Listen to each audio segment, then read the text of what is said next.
Late one night, Emily was driving home through a thick forest after visiting a friend. The road was narrow, winding through the trees, with only her car's headlights cutting through the dense fog. She knew this area well, but tonight, something felt off.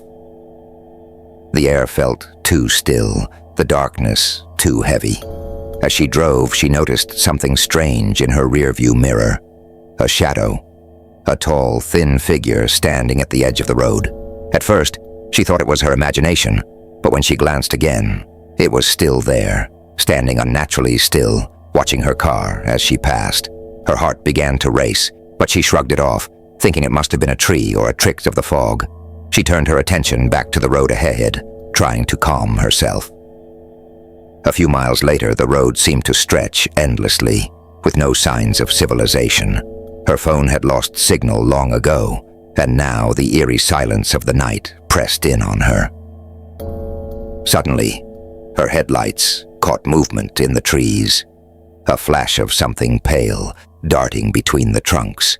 She hit the brakes, her eyes scanning the road ahead. Nothing, just the fog swirling through the trees. Trying to shake off the growing sense of dread, she pressed the gas and continued driving. Then, out of nowhere, she heard it, a tapping sound. It started softly, like someone lightly drumming their fingers on the roof of her car. Tap, tap, tap. Emily froze, her grip tightening on the steering wheel. The tapping grew louder, more insistent, like something or someone was crawling over the roof of her car.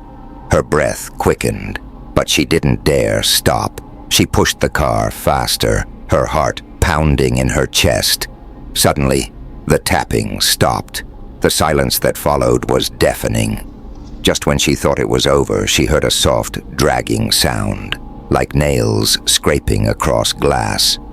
Her blood ran cold as she slowly looked to the passenger window. There, pressed against the glass, was a face, a gaunt, pale face, with hollow black eyes staring right at her. Its mouth was stretched into an unnatural grin, lips cracking as it whispered something she couldn't hear. It wasn't human. Emily screamed, swerving the car, but the figure clung to the window, its eyes unblinking.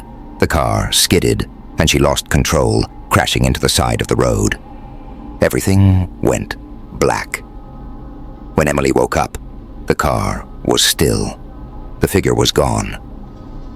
Trembling, she looked around, but the forest was silent, empty. Shaking, she grabbed her phone. Still no signal. She was alone. Or so she thought. From the darkness of the trees, she heard it again. Tap, tap, tap, growing closer, louder, until it was right next to her car. She never made it home.